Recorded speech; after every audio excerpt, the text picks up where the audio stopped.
اللہم مالک الملک، تو مالک ہے ملک کا، تؤتی الملک من تشاء۔ اب یہ تیری عطا ہے کہ کسی کو آزمائش میں ڈالا تو اسے ایک گھر دے دیا، کسی کو آزمائش میں ڈالا اسے 10 کھیت بھی دے دیے، کسی کو بزنس دے دیا، کاروبار دے دیا، کسی کو تو نے ملک عطا کر دیا۔ بات تو امتحان کی ہے، آزمائش کی ہے۔ وَتَنزِعُ الْمُلْكَ مِمَّن تَشَاءُ، تو جب چاہتا ہے کسی سے ملک واپس لے لیتا ہے، کمزوروں کو حکمران بنا دیتا ہے اور طاقتوروں کو اتار کر گلی میں بٹھا دیتا ہے۔ اب کوئی سوچ سکتا تھا کہ بے نظیر اور فاروق لغاری صاحب چلے جائیں گے اور رفیق تارڑ صاحب صدر بن جائیں گے، جن کی 2 سال بے نظیر نے پینشن بھی روکے رکھی، ریٹائر ہوئے چیف جسٹس ہائی کورٹ سے، تو 2 سال تک تو انہیں محترمہ نے پینشن بھی وصول نہیں ہونے دی۔ طاقت کا توازن آپ دیکھیں گے، جو ان کا ایک جائز حق تھا سروس کا وہ بھی اس نے روکے رکھا، اس طرف اتنی طاقت تھی اور یہ اتنے کمزور تھے۔ اب اس کی مرضی کہ اسے پورا ملک عطا کر دیا اور اس کے لیے اب کہیں سر چھپانے کی جگہ نہیں ہے، جس اپنی پارٹی بھی اس سے الگ ہوتی پھرتی ہے، اس کے اپنے کام ہیں۔ پھر فرمایا صرف ملک نہیں، 2 نعمتیں ہیں، ایک دنیا کی دولت، اقتدار اور اختیار، اور ایک ہے عزت و احترام، وہ بھی اس کے پاس۔ وَتُعِزُّ مَن تَشَاءُ وَتُذِلُّ مَن تَشَاءُ، جسے چاہتا ہے عزت دے دیتا ہے، جسے چاہتا ہے ذلیل کر دیتا ہے، ذلت اس کا مقدر بن جاتا ہے۔ اب اس کی مرضی کہ حکومت دے اور عزت نہ دے، جیسا کہ آج کل کے حکمران ہیں کہ ریڑی والا ٹانگے والا بھی اگر بات کرتا ہے تو ان کے حق میں بکواس ہی کرتا ہے، یا کچھ شریف آدمی ہے بکواس نہیں کرتا تو بد دعا دیتا۔ اول تو عام آدمی کوئی نہ کوئی فوش کلامی کرتا ہے، اور اگر کوئی سنجیدہ آدمی ہے وہ فوش کلامی نہیں کرتا تو بد دعا دیتا ہے۔ یعنی ملک دے دیا، عزت نہیں دی، یا کسی کو ملک بھی دے دیتا ہے، عزت بھی دے دیتا ہے، لوگ اس کی تعریف کرتے ہیں، اس پہ جانیں قربان کرتے ہیں۔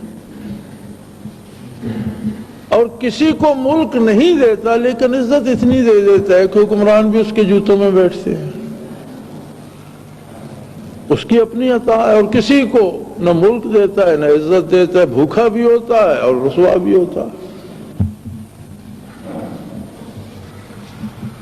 یہ سارے انسانی کردار کے مظاہر ہیں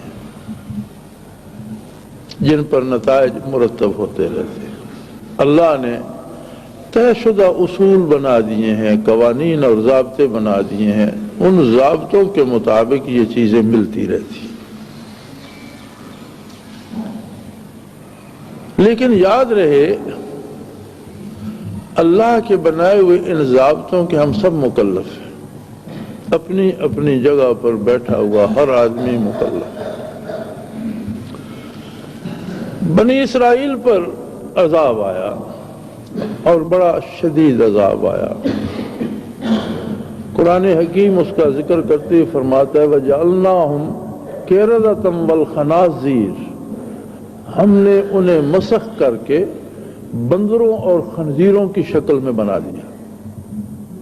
واقعہ اس طرح تھا کہ اس کی آزمائشیں عجیب ہوتی ہیں۔ اس نے ان کو ہفتے کے دن مچھلی کے شکار سے روک دیا، اور وہ بستیاں سمندر کے کنارے آباد تھیں اور مچھلی پکڑ کر ہی وہ گزارا کرتے تھے، ماہی گیری پیشہ تھا ان کا۔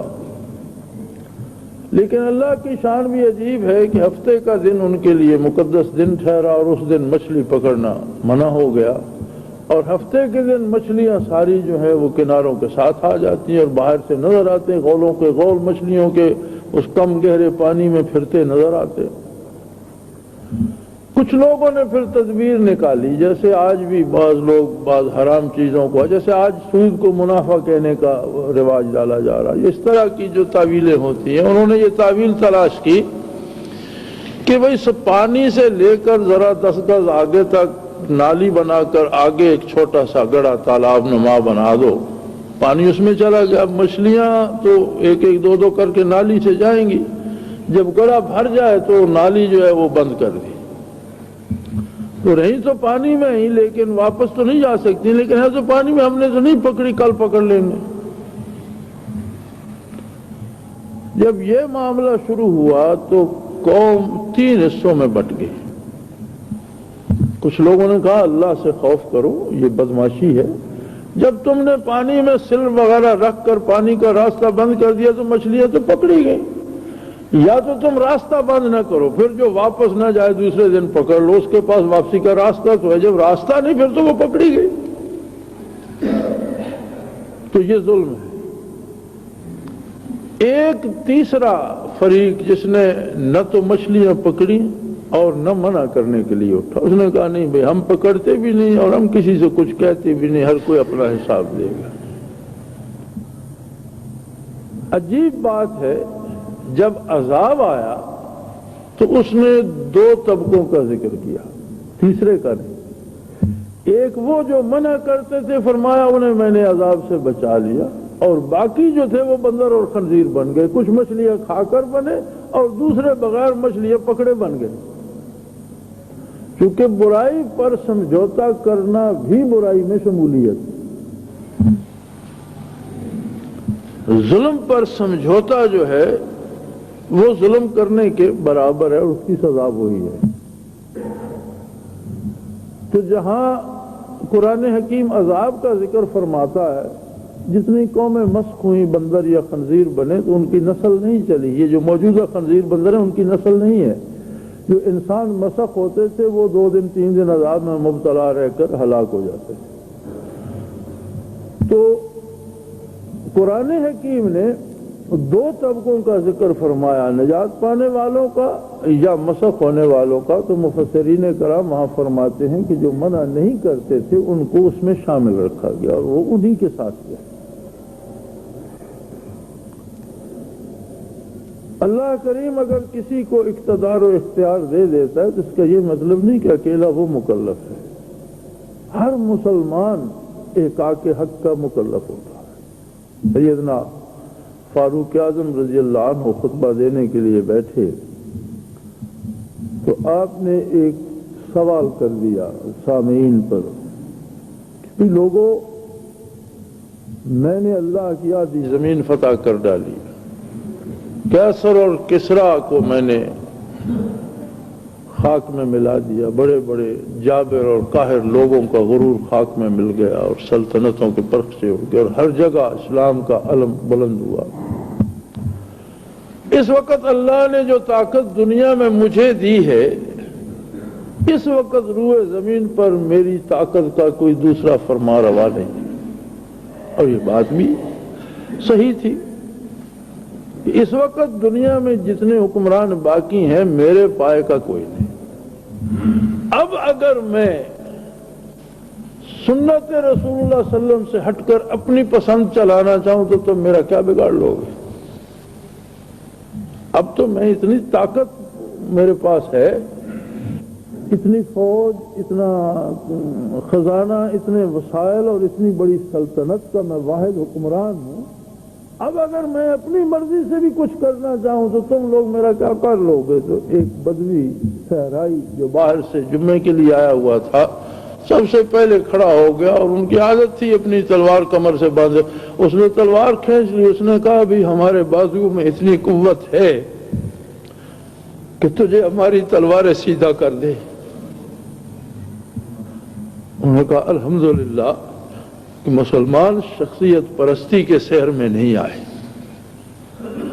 یہی میں دیکھنا چاہتا تھا کہ تم لوگ اسی راہ پہ قائم ہو یا میری عظمت کے اسیر ہو گئے۔ تو اب وہ تو وہ ہستی تھی جو پوری امت کا اتفاق ہے کہ خلفائے راشدین علی ترتیب خلافہ، روئے زمین پر انبیاء کے بعد ساری مخلوق میں افضل ترین انسان ہے۔ ان کی فضیلت اپنی جگہ، ان کی ہجرت اپنی جگہ، رفاقت پیغمبر صلی اللہ علیہ وسلم اپنی جگہ، پوری دنیا کی فتوحات اپنی جگہ، لیکن اتباع رسالت سے تو نہیں ہٹ سکتے اور نہ ہم ہٹنے دیں گے۔ یہ ہے حق کا راستہ.